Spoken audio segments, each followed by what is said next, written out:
A mediados del siglo XVII, la guerra entre los traficantes se manifiesta con auténtico vigor, siendo que en 1651 la Compañía Británica de las Indias Orientales se hizo con la isla de Santa Helena, hasta el momento dominada por Holanda.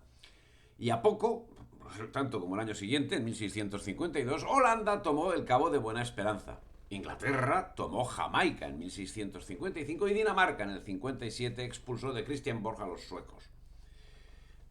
Todo ese movimiento bélico estaba encaminado al control de un tráfico humano que en esos momentos alcanzaba niveles épicos.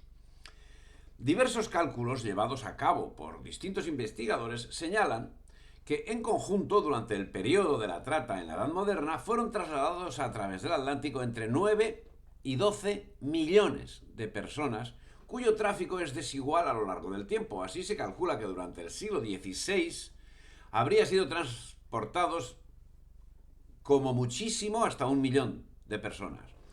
En el periodo que ocupa del siglo XVII y la mitad del siglo XVIII, la cifra llegaría hasta los 4 millones. Y desde mediados del siglo XVIII a mediados del siglo XIX, unos 6 millones.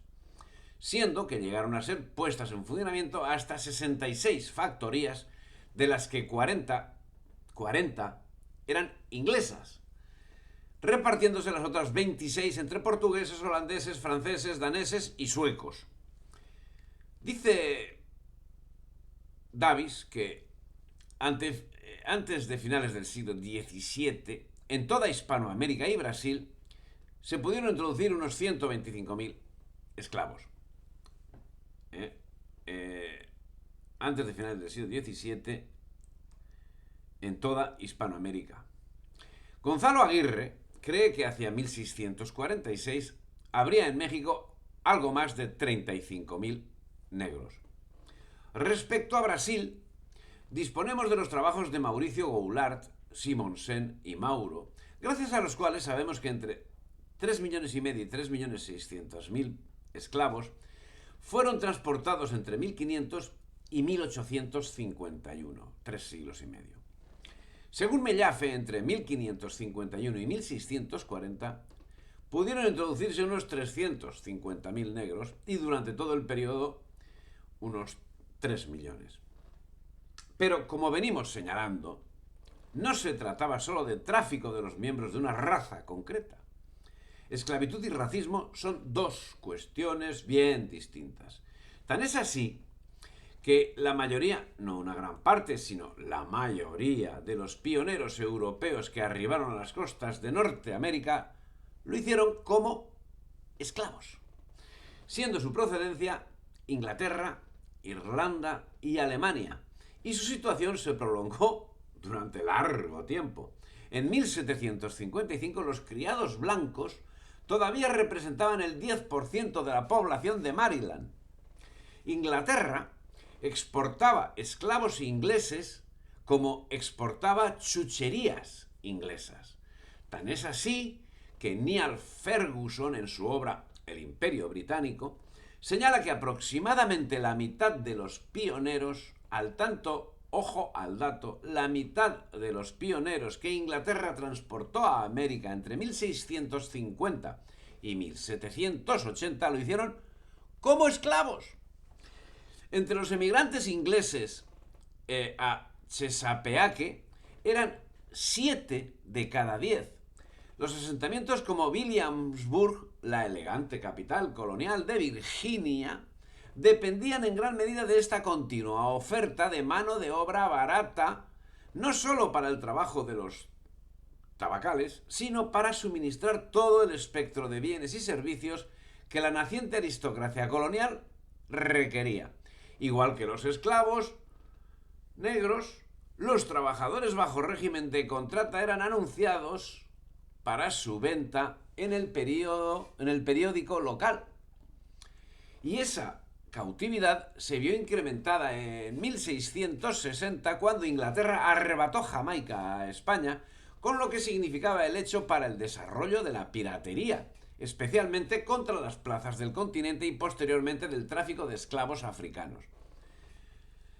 La grandeza de estas ciudades españolas de América era un bocado que ahora tenía Inglaterra al alcance de la mano, por lo que Cromwell volcó todos sus esfuerzos en crear en Jamaica una base inexpugnable donde las armadas de piratas tuviesen un lugar seguro de resguardo.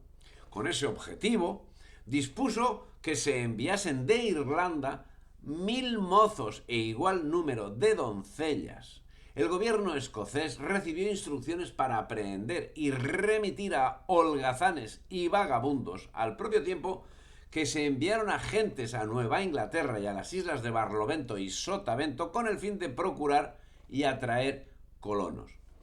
En 1658, la colonia contenía 4.500 blancos, además de 1.500 negros esclavos.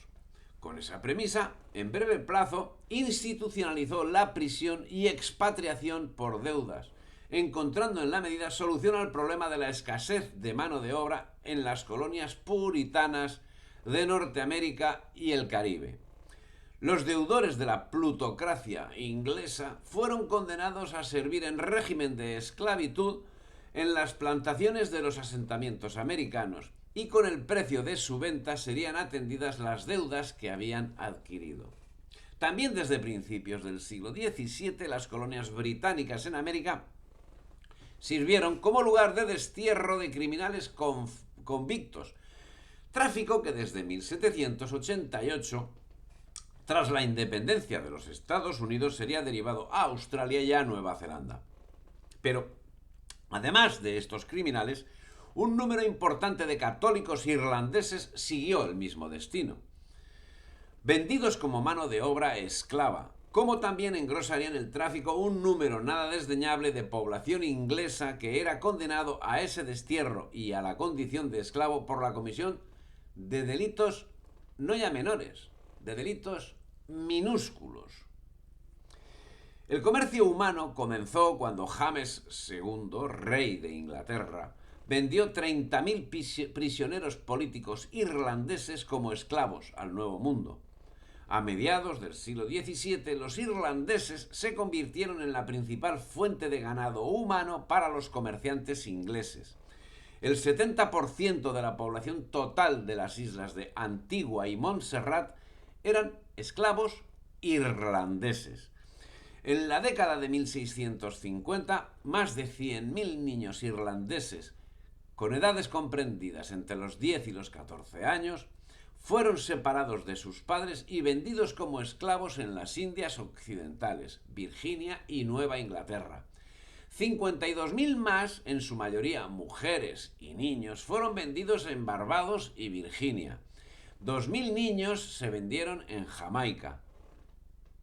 No eran ni criminales, ni tampoco eran, como se ha tratado de vender, contratos de servidumbre. Eran sencillamente esclavos.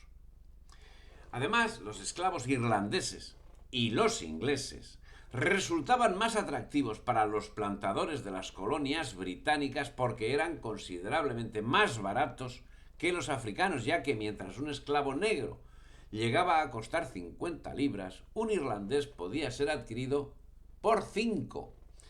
Pero la sinrazón no acababa ahí. Las tabernas se convirtieron en lugar de reclutamiento de esclavos.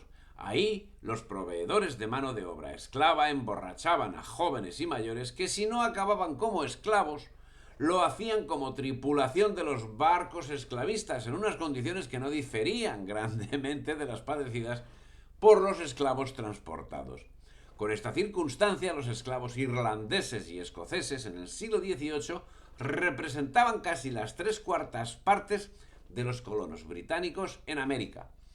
Eran hombres de las comarcas empobrecidas de las islas británicas, inmersos en la miseria que se veían abolcados al encontrarse como siervos. Si te ha gustado el vídeo, dale me gusta, difunde y suscríbete al canal.